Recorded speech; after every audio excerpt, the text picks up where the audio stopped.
Organic Patriot, a weekly podcast broadcast live from a secret, undisclosed location deep behind enemy lines in Denver, Colorado, or as I've been calling it, Commie, Colorado. Here we speak the truth and nothing but the truth, so help us God. And now, without further ado, here is the co-host of our show, Nicholas Russo, and our host, Hugo Chavez Ray. Give it up for Nick and Hugo. All right. Welcome, everyone. A great day in America. Super Tuesday is behind us. President Trump is the basically nominee for the Republican Party, and we'll get into that as we go along. We got a big slate of topics for you tonight, starting with the Supreme Court decision that slapped down by a 9-0 decision the Colorado Secretary of State, Jenna Griswold. Then we're going to talk a little bit about the dueling border crisis, or the dueling border visit down on the border last week between Biden and Trump. We're going to talk about the results from Super Tuesday, and we're going to play Nikki's basically exit speech from the campaign that she delivered this morning. As if you haven't heard, Nikki is out of the race. And then we're going to close with some information about the Colorado caucus and assembly process that is due to start tomorrow. So let's roll right into our first topic, and that is, well, first of all, I want to make sure we welcome Nicholas, of course, our intrepid co-host, who is our millennial inputter. I'm representing the boomers, and Nick is representing the millennials. So we want to cover all the bases. So thank you for being with us again, Nick. Oh, no problem. Just reminds us we got a glorious past and a great future, we hope. Absolutely. So let's talk about the great decision by the Supreme Court regarding the Trump ballot issue. As everyone knows, if you don't know, in Colorado, it started with Jenna Griswold and the state Supreme Court deciding that they were going to tell the rest of the country who they could vote or not vote for, in particular, the voters of Colorado. So basically, they were trying to take away the choice of Colorado voters to vote for whom they felt they wanted to vote for in this presidential primary. And so Supreme Court of Colorado issued a decision on a 4-3 basis a couple months back that said that Trump would not be on the ballot because he was basically an insurrectionist, which is ridiculous on its face, especially since President Trump has never been charged with insurrection, never been tried with insurrection, and more importantly, never been convicted of insurrection. So Jenna Griswold and her cabal of liberals here in Colorado, backed by some never-Trumpers, decided they were going to be the arbiters of that issue and issued that ridiculous ruling. Of course, immediately, Trump campaign appealed it to the upper courts, and it made its way to the Supreme Court. They had arguments on that earlier last month.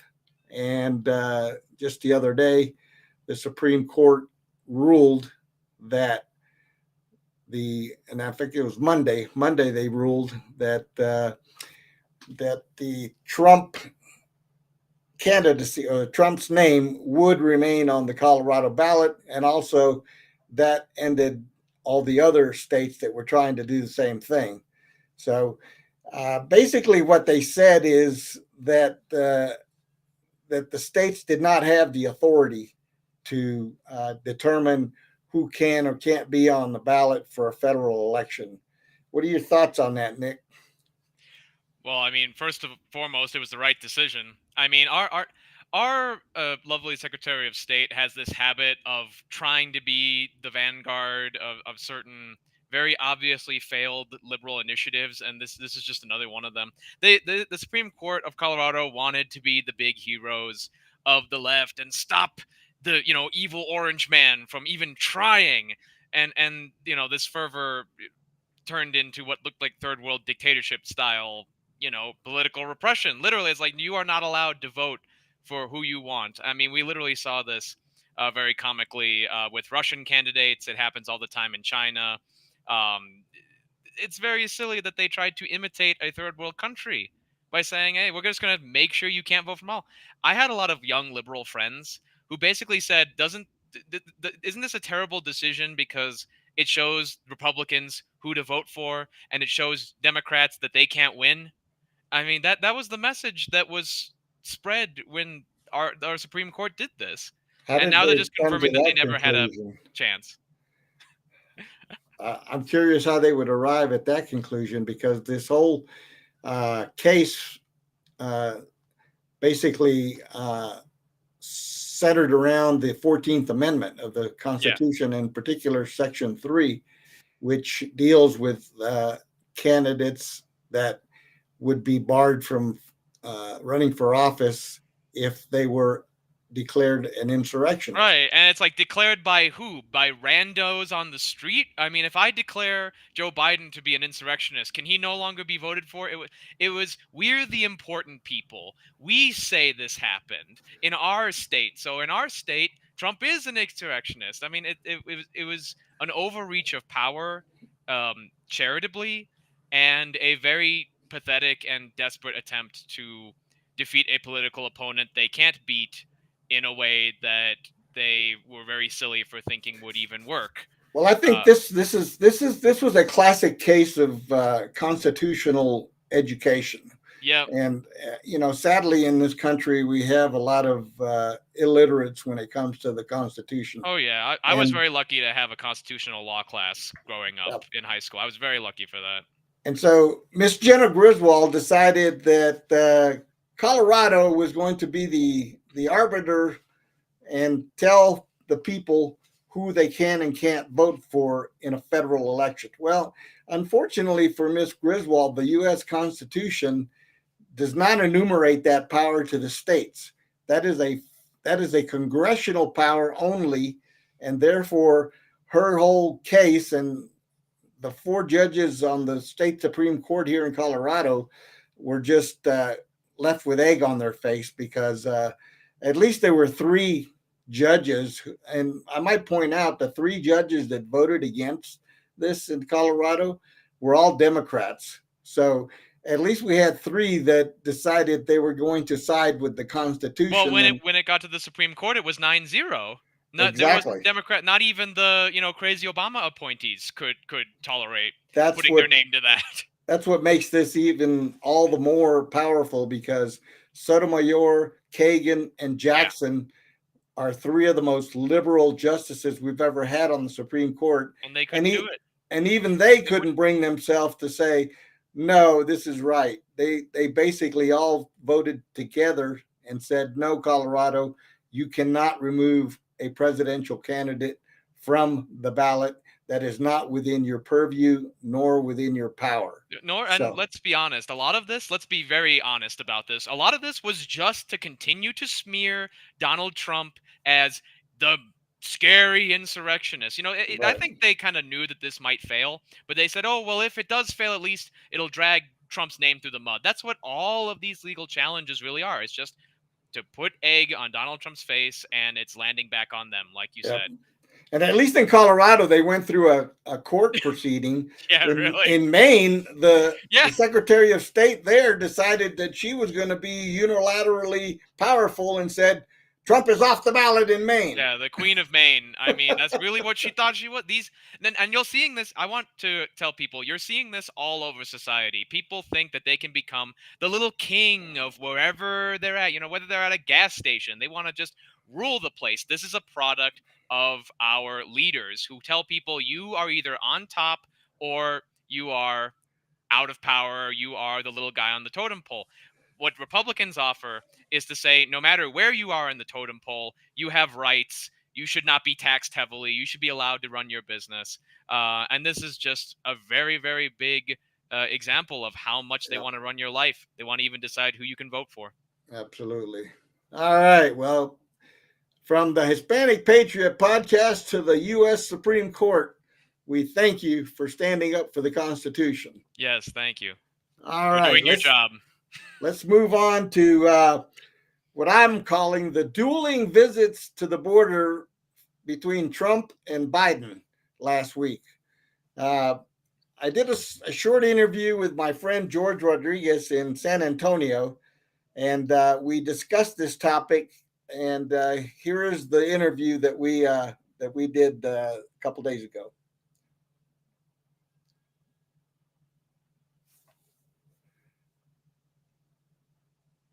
We don't have any sound.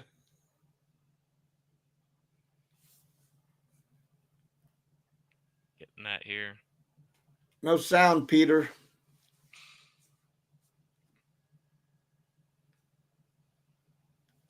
We're getting that on the control room right now. Yes. While we're waiting, basically what happened was Trump and Biden decided to go to the border. Trump went to a hot spot and Biden went to a hiding spot. That's the way I see it. Reminds me of like Lauren Boebert's visit to the border versus Kamala Harris. Remember where she had like a cardboard cutout? Right. A cardboard cutout might have been more useful than actually Joe Biden. You could prop it up next to the wall. It could kind of, maybe repair a fence or something like that, All right, here we go. Nope. Uh-oh. Still no sound, huh? Technical difficulties, folks. Say hello to the... Oh, yeah, it's coming through loud and clear on my end. Okay, go ahead. At the end there. Go ahead. It started playing. Did you hear it? Yeah. Yeah. George. Hello, how are you? Can you hear it? Yep. I love Colorado. I love the mountains. I really do miss the mountains. It's a beautiful state run by nut jobs. Kind of like California. Yeah. California is sad. Yeah. So, in the news here in the past week, we had what I call the dueling visits to the border by former President Trump and current President Biden, each visiting different parts of the border. President Biden went down to Brownsville, but didn't even get anywhere near the border, from what I understand. And then President Trump went to Eagle Pass, and we saw images of him right there on the border, speaking to Border Patrol and Texas Highway Patrol agents. So give us a little bit of take. I read a little bit about this group in Eagle Pass that is a... whoops. Hold on.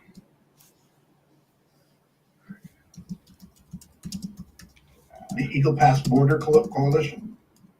Yeah, the Eagle Pass Border Coalition. Tell me a little bit about what you know about that group. I read a little bit about it, but that's the first time I had heard about it. What do you know about that? Well, it's a new group that's come together, and I think that they came together more than anything else in preparation for the Trump visit. There are various Republican organizations that have popped up, conservative organizations that have popped up throughout the borderland area, because people are so fed up with what has been going on the past 3 years. The Eagle Pass Border Coalition has a lot of my friends in it, and literally what they are doing is trying to bring more and more attention, media attention, to what is happening at the border. Because the efforts by the governor to arrest illegal aliens, to turn them back around, to put up razor wire, to put up barriers in the water, the various things that have been going on in order to stop or at least slow the tsunami of illegal aliens that has been coming across. Eagle Pass and Del Rio have gotten a lot of attention.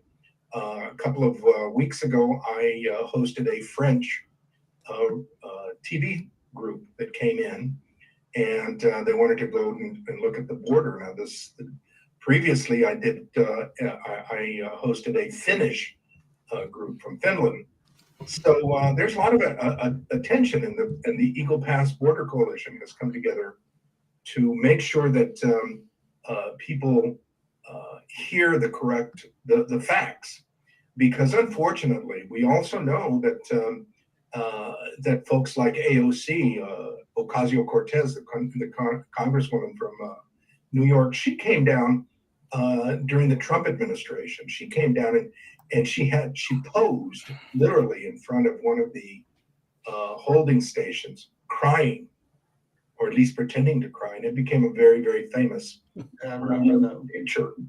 And the fact was that holding station where she was empty. That was the fact. And so what we need to do is make sure, the Border Coalition is trying to make sure that the media doesn't get away with that kind of stuff, and that they tell the story. I mean, right now, the fact of the matter is that very few people are coming across the border.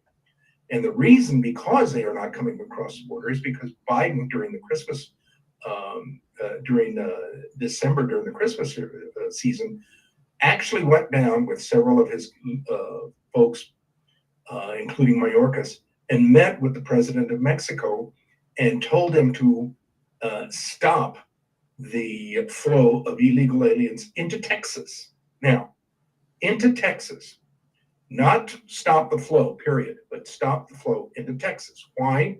Because Texas has been the most vocal in the nation, pointing out what is going on, having pictures, doing regular photo sets, and folks like Fox News and Newsmax have been there seeing it. Well, what he wanted to do was to stop that, and effectively he's done. I mean, it's been pretty effective. The number of people crossing at Del Rio, Eagle Pass, and El Paso has been very, very slow. The number of people that were crossing in McAllen and Brownsville, where Biden went, Trump went to Eagle Pass, but Biden went to McAllen and Brownsville, which is about 300 miles down the river. Where he went, it's been virtually almost zilch of the number of people that are crossing. Right. Because the Mexican military has been very effective in closing it out. So that's why he went there, because and went now because it's safe photogenically, right, for him to go. Well, that was the criticism hurled at him on several of the news channels that I saw, is that he was going to a very sanitary place to try to portray the picture that, see, the border's closed. And it's not a problem. Yeah. Nothing to see here, that type of thing. But that's typical of Democrats, that they always try to manipulate and fool the public. But getting back to this coalition group, I don't know if I misread or if we're talking about the same group, but this group put out a statement that Trump was not welcome in Eagle Pass. Oh, you're talking about that group? Yes, yes. Now there is an organization of nonprofits that has been very, very active the past year. As the issue of illegal immigration has gotten hotter, this border coalition, this other group, has come together, and they are, and what it is, they're a bunch of nonprofit organizations. Now, nonprofit, they are charity nonprofit groups. Okay, let's look at those two issues. They get a contract from the federal government to help, like a conveyor belt, to bring the people in and then send them into the United States. Right. Now, Biden has criticized the governor for busing illegal aliens to places like New York and even Denver. Mm-hmm. But the headache the fact is, should I say, the fact is that these nonprofits have been busing and flying people for the past 7 years, since Obama. They've been flying and moving people along for the past 7-8 years, colonizing America with these illegal aliens. And they have started doing it under, like, with steroids under Biden. I mean, they've been doing everything. Now, right now, the only thing that they came together with, and it was like 8 organizations, including Catholic Charities, Lutheran Services, the Doctors Without Borders. It was other groups like the League of United Latin American Citizens, LULAC. It included a bunch of leftist organizations, and they did. They criticized Trump. They organized there specifically to protest Trump's visit. Now, what was very, very interesting, and okay, I wanted to take a quick pause here because I wanted to add something that I had confirmed and read about, and that is that in the last month, the Biden administration has been flying in, I mean, literally flying in illegals in planefuls, and the estimated number of illegals that they've flown in over the border and to various cities throughout the U.S. is around 240,000. And they're flying them in from places like Colombia, Panama, and other places. Now, think about this for just 1 second. 9/11 comes to mind when you think about planes that are non-manned. And here's what the federal government has told the airlines that are flying these people in. Do not require identification, do not require passports, do not require any type of restrictions.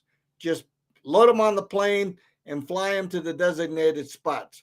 So that's in addition to what they're doing coming across the border. So they're flying people over our borders with the Biden administration's orders and welcoming committee. Go ahead, continue. Share them with you later on. But the very interesting fact of this was the number of people that were actually protesting versus the number of people that showed up to support. The number of protesters portraying the illegal aliens as victims, portraying them as humanitarian aid of letting them into the country was maybe about 15, 20 people. That's how many were there. Mm-hmm. And the number of TV reporters and cameras that focused on them was, gosh, I'd say 50, 60 of them. Mm-hmm. Now, on the other hand, the number of cameras that were focusing on Trump and his supporters was maybe I have to say there was about 8, which were the major news organizations, including the cable news like CNN, MSNBC. However, for them to focus mostly on these 20 protesters, again, is so phony and shows the fake news. Yeah. These folks portray the illegal alien as the victim. Now, one of them was claiming that they were helping like the Underground Railroad. Well, I got news for you. The Underground Railroad helped slaves. These people that are coming to the United States illegally, they're not slaves. They're coming voluntarily. Right. Well, they're very good at creating false narratives and they're very good at that. Comparing, this type of movement to, like you said, the Underground Railroad, which is ridiculous. And, the Black community is up in arms all over the country. And especially the number of children, the way that they are using children is the other thing. They talked about how under Trump, the children were locked up and even deported. Well, I got news for you. Under Biden, they're being trafficked. Yep. The children are coming across. They are being processed because they're supposed to be processed by the nonprofit organizations, who then have shown that they are not qualified or following up or where they're going. The fact there was a study by the government accounting office that showed that something like 10,000 children have been lost that they can't account for. Well, the Trump administration, the truth is the Trump administration locked them up to protect them. Exactly. That was the movement, and they twisted it around to say, see, look what Trump is doing. He's locking up children. They've turned him over. They've turned him over to who knows where. They've lost them. They have lost them. Yeah, they give them sponsors, and they don't talk about how many lives are lost, how many assaults take place coming across, how many women have been raped and mutilated, and then they're sent over. The other thing, let me tell you, the other thing which is shocking, which goes under the radar, and I keep wondering, when the wall was being built in McAllen and in Brownsville and in Laredo, the environmentalists were up in arms because they said that the wall was going to prevent the natural migration of animals and even plants. Okay, and they were making all sorts of noise about how it was going to damage the environment. Let me tell you what has happened in the past 3 years, just the past 3 years, because of the multitude of people that are crossing. The amount of trash at the edge of the Rio Grande, both in Laredo, both in Eagle Pass, and in El Paso, has been tremendous. I mean, incredible amounts of trash. Water bottles, plastic water bottles, clothing, et cetera, and the environmentalists say nothing about that. When the Haitians, the 20,000 Haitians. Okay, I think we got the gist of the topic there. I just wanted to close out on that particular topic by reiterating the part where they're talking. Liberals were always quick to point during Trump's administration that the Trump administration was basically locking up children. Well, what they failed to finish on that story is that those children were abandoned children that were brought across the border by people who were not their parents. These were coyotes, traffickers, and all other kinds of ne'er-do-wells that had very, very nefarious plans for those children. So what the Trump administration did is step in, and to protect them, they rounded them up and put them in a safe place until they could figure out who the real parents were or where they could send them safely.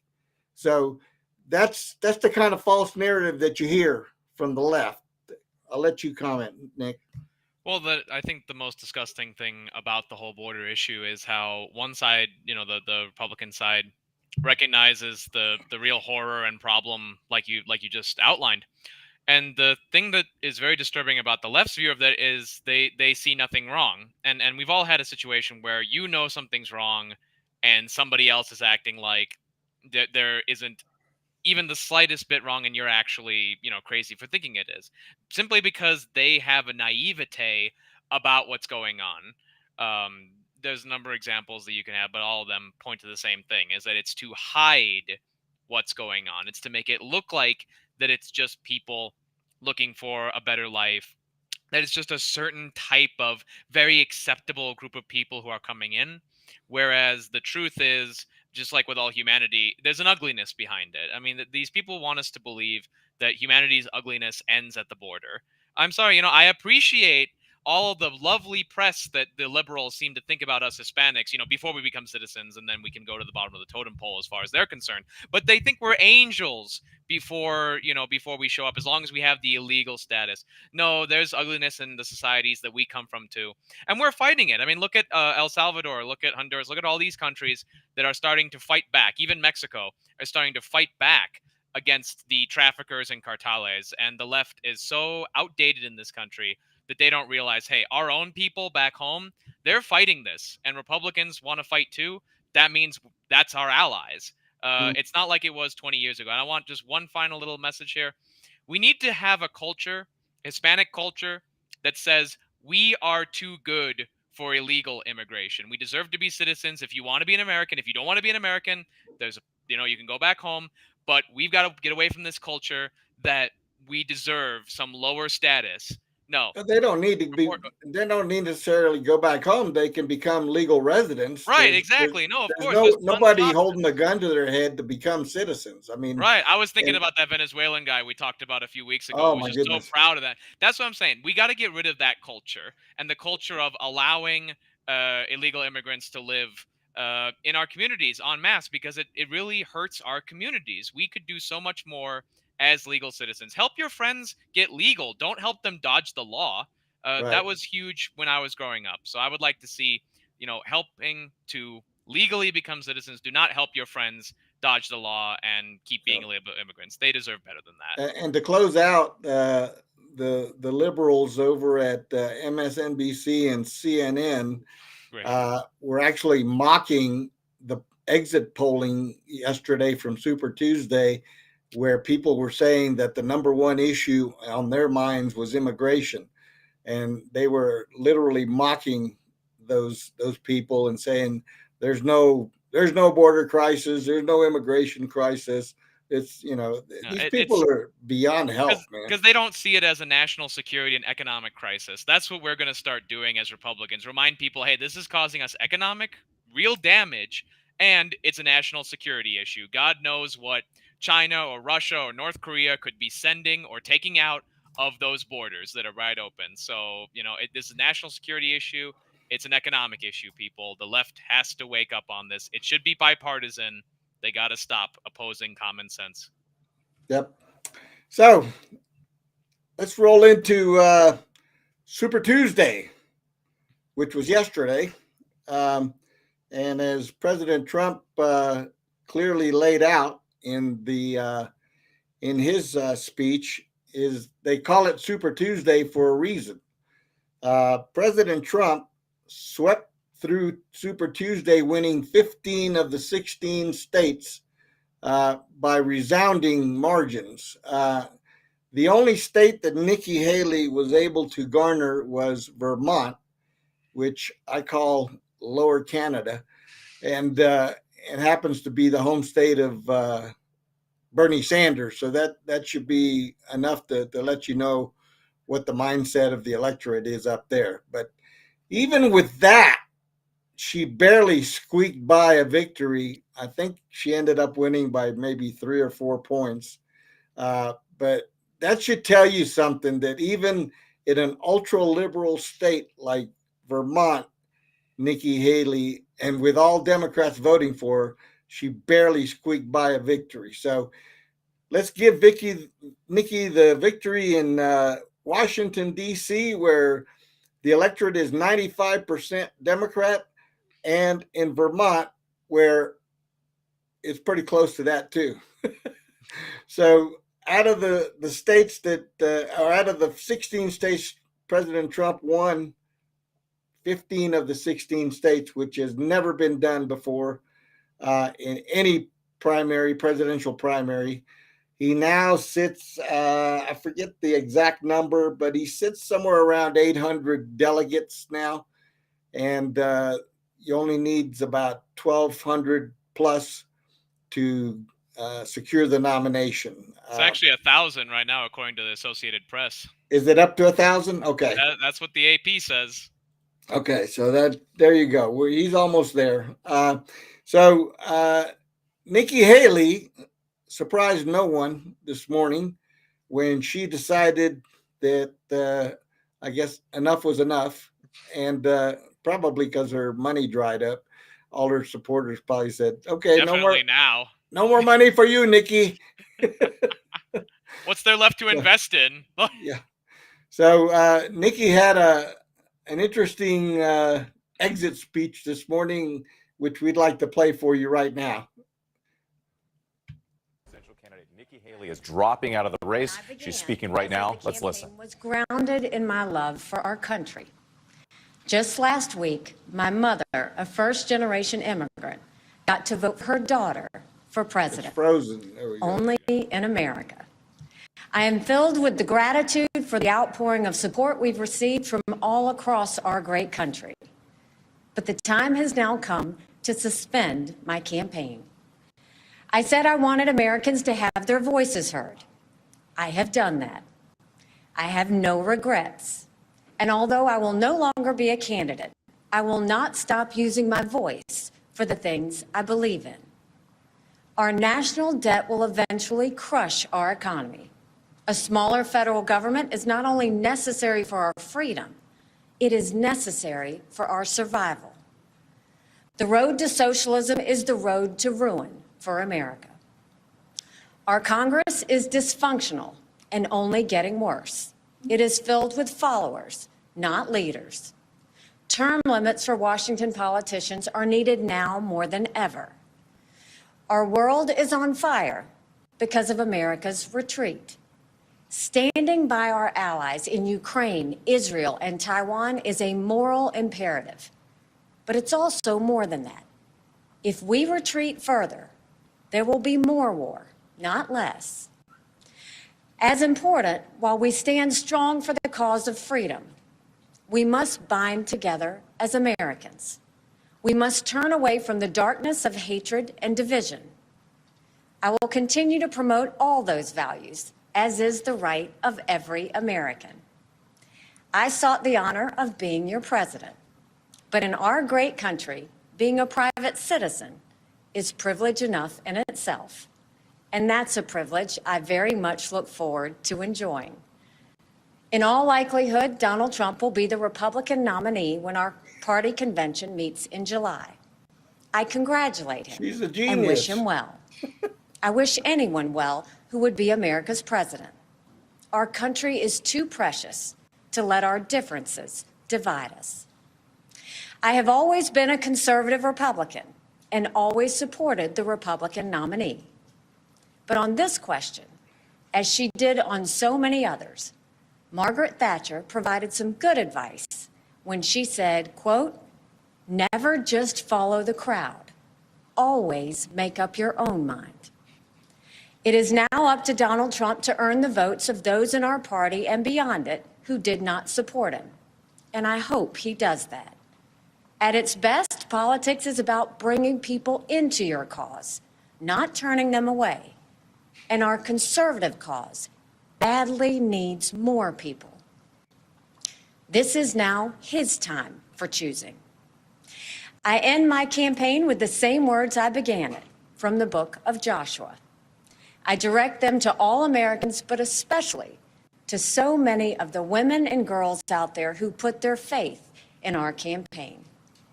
Be strong and courageous. Do not be afraid. Do not be discouraged, for God will be with you wherever you go. In this campaign, I have seen our country's greatness. From the bottom of my heart, thank you, America. God bless you. Okay.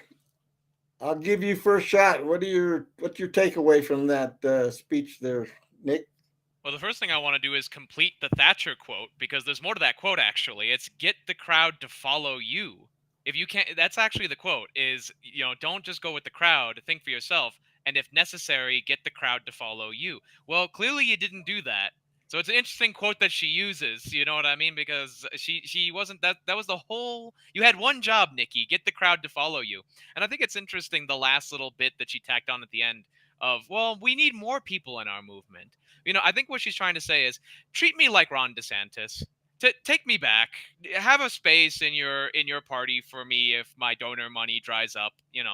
I think that's kind of what was going on here. We got to now, in fairness, like we got to do with Ron and a lot of other people, is, are you willing to come back to the center of the party and try to work with us, to work with the people who have stuck with Trump this entire time?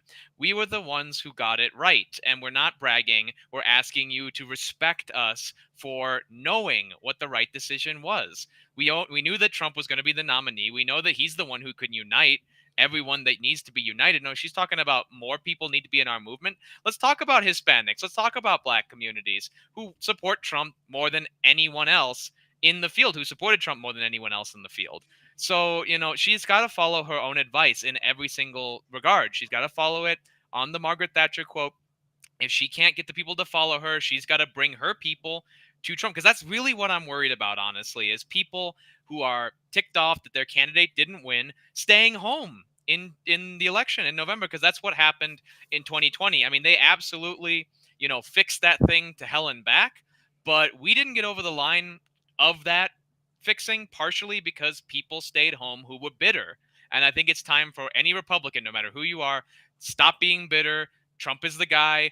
And if you want to, again, I've said this before, you can't flavor a stew that you're not part of. You will not, and your ideas of what a Republican is will not be part of the Republican future if you're not willing to work with everything now. Just accept that your slice of the pie will be smaller. Sorry, that is how that works. That is politics. But Well, you still, I you want can to still be part of it. focus. I want to focus real quick on what she didn't say, and Oh, that is, let's now unite, and get Yeah. behind our eventual nominee, Donald J. Trump.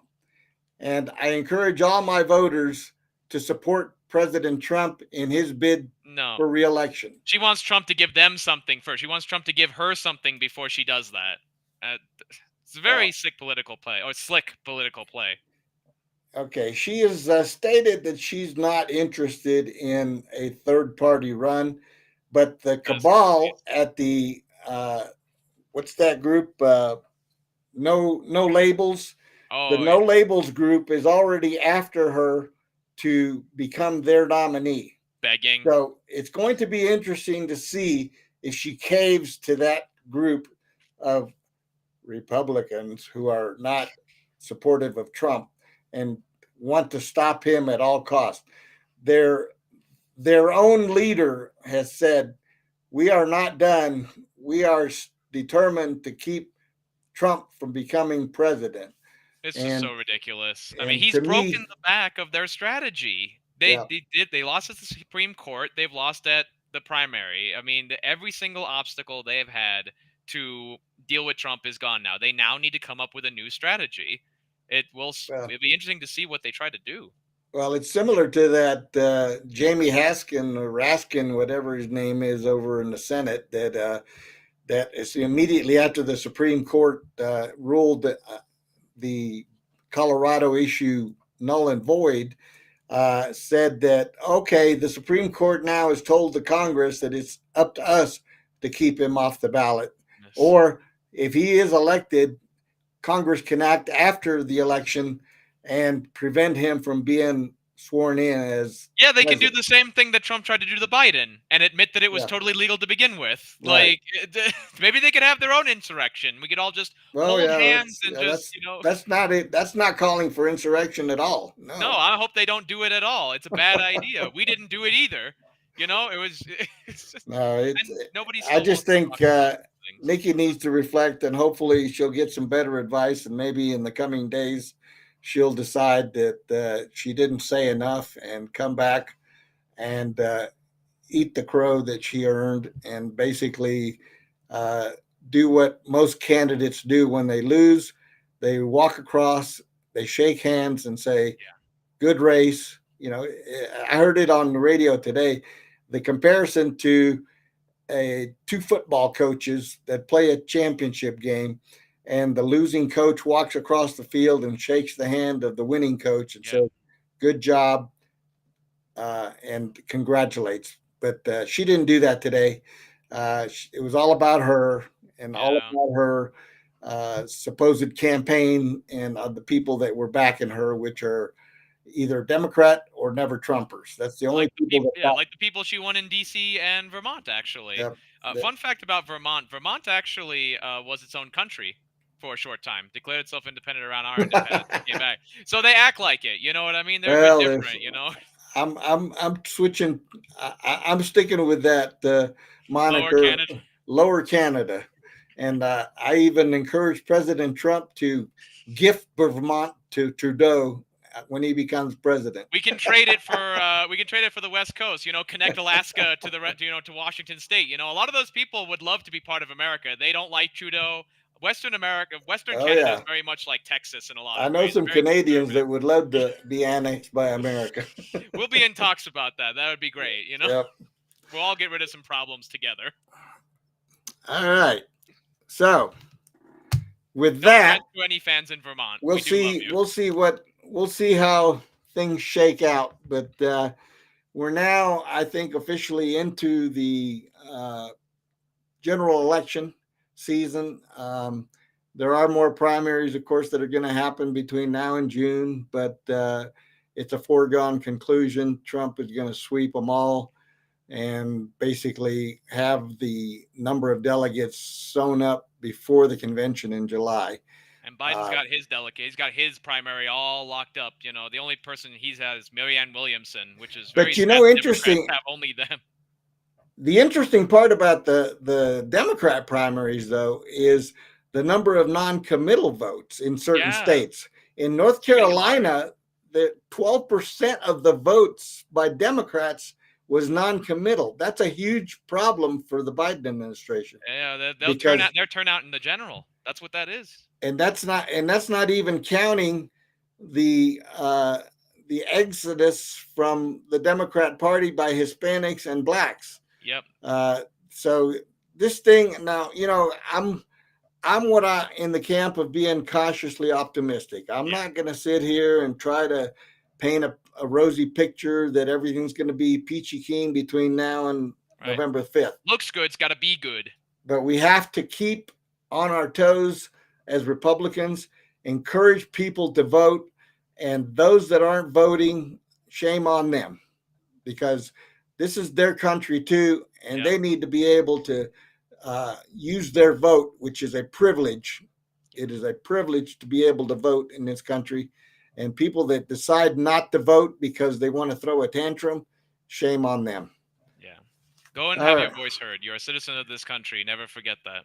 And that's a good segue into our next topic, which is here in Colorado.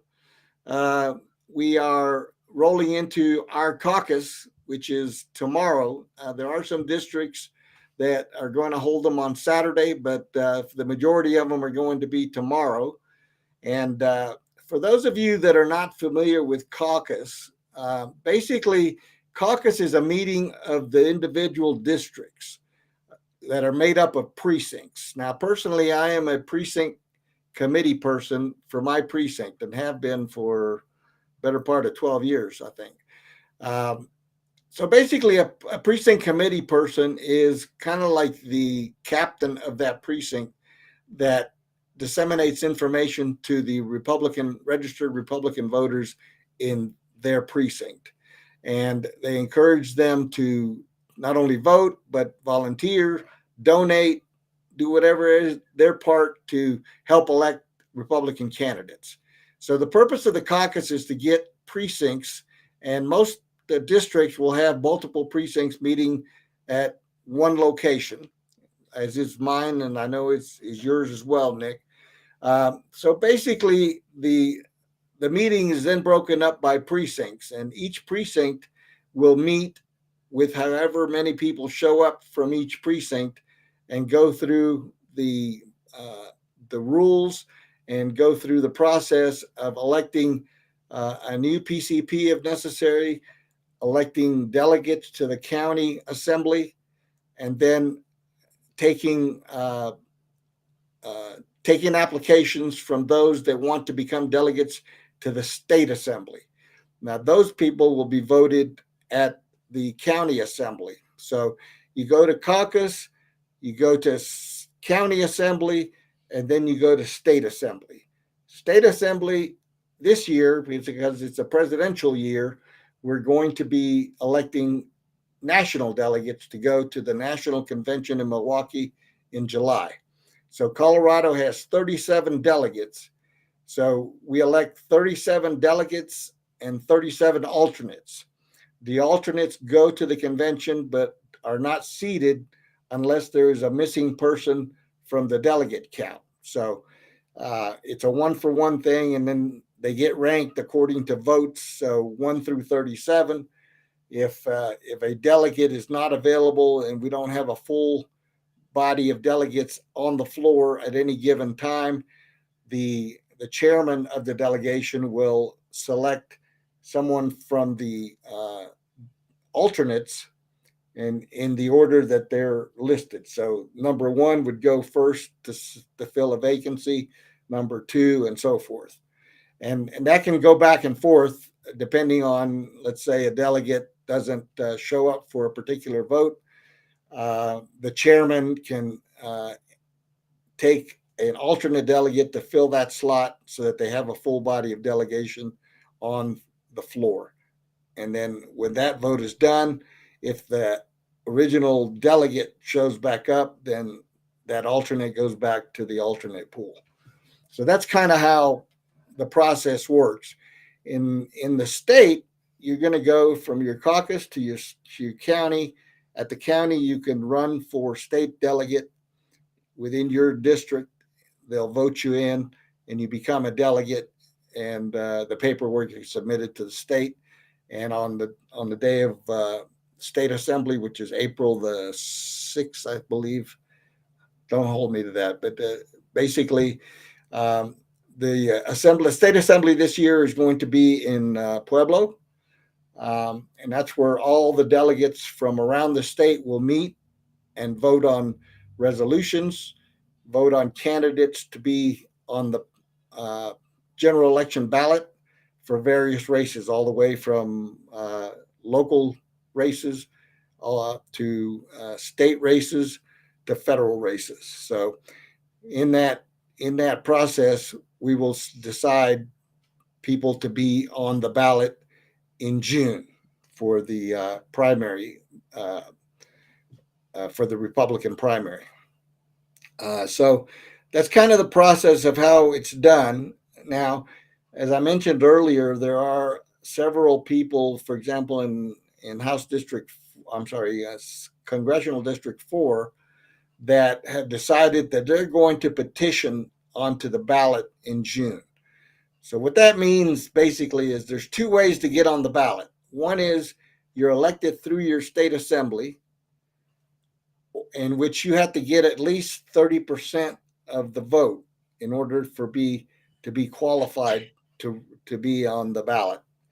And then if, let's say, you have multiple candidates that get 30% at the assembly, then they have a runoff election, and the person with the majority of the votes is the one that's placed on the ballot for the Republican Party. So it's a party candidate selection process, and that's how you, as a citizen, can have your voice heard. It's a process that a lot of people are not, familiar with, but I encourage, if you're interested in the process, get involved, go to your caucus, run for your county assembly, run for the state assembly, and if you're so inclined, run for national delegate. Now, you need to know expenses are all on you for whatever you run. So in the case of the national delegates, you can run for a national delegate, and then once elected, then you have to be able to foot the expense of attending the national convention, which is going to be in Milwaukee this year. And typically you're going to need about 4 nights of lodging, airfare, and whatever, food you're going to eat. That's the cost of being a national delegate. It's a working vacation, think about it as. Well, yeah, a lot of people, what they do if they get elected, they will, try to garner and solicit sponsors that can contribute to their expense account. I've done it in the past, so it's not an unusual thing to do. Some people just whip out their credit card and do it on their own, but there are different ways to serve, different ways to participate. And, a lot of the information is on the Colorado GOP website. You should also contact your county party and find out the details. Like, for example, who is your current precinct person? There are vacancies in a lot of precincts, so there may not be one in your precinct. If you're so inclined, run for that position and get elected at the caucus. That's elected at the caucus level. And then if you go to your county, you can also vote on different resolutions and different platform issues that are presented at the county assembly. So there will also be candidates that come up to run for statewide offices. like district, House district, and Senate district. So those people are selected at the county level, and each person that is voted in becomes the nominee and placed on the ballot for that county. So each county or district rather has to vote for state representatives and state senators. So those are done at the district level. Everything else is done at the state level, and then of course the national level. So that's kind of a little rundown of what caucus is about, why it's important. I believe that more people should get involved. Absolutely. It's a great process, and it's not something, not everybody's a political junkie like me. So it doesn't mean that you have to be continuous, but Right. go and serve for a couple of years and be a part of the process, and then encourage your neighbors and basically help spread the wealth, so to speak, in representation. So it's a way for you to get familiar with the process, because so many people are not really familiar with the process. Well, and Hugo, I want to tell you that definitely, just from my experience, my generation really is not familiar with this process at all. There's a bunch of civic education in my generation, but it never leads us to anywhere. Say, hey, here's some resources that'll help you get to where you need to go.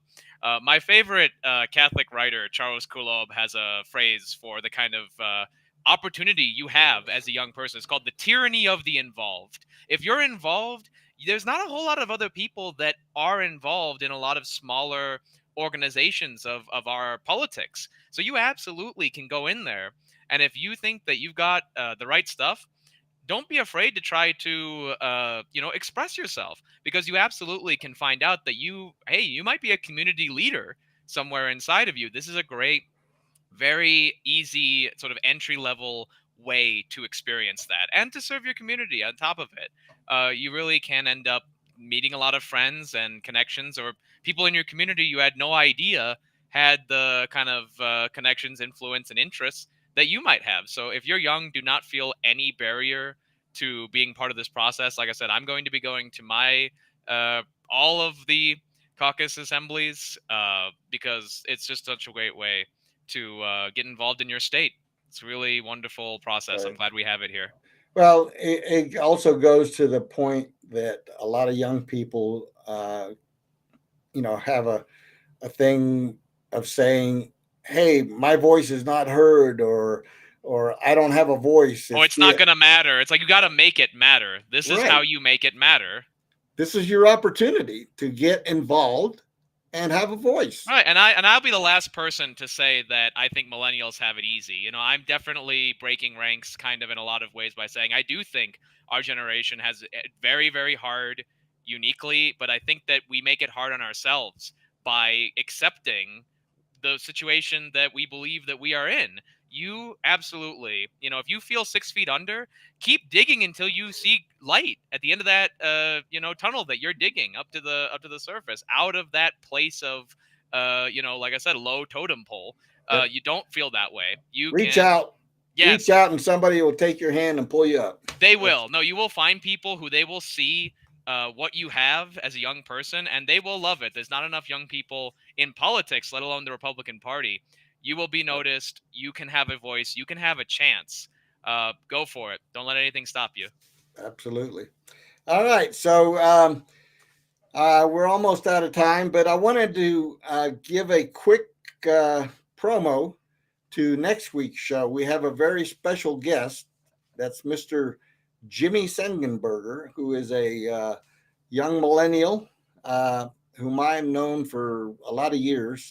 He's had a radio show, podcast. He's a columnist for the Gazette and also Politico, Colorado Politics here in Colorado. And he's going to be an exciting guest. He's got a lot of fire and brim, and we're going to, put him to the test. We're going to make some kindling.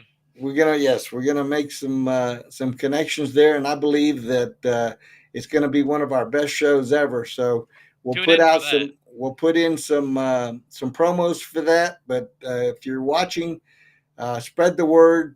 Tune in next week for Jimmy Sengenberger on the Hispanic Patriot podcast. It's going to be worth your time and money. Well, there's no money involved unless you want to donate. So as always, we want to encourage everyone. We want to encourage everyone to find us on YouTube, Rumble, X. Follow us. It doesn't cost you anything to follow.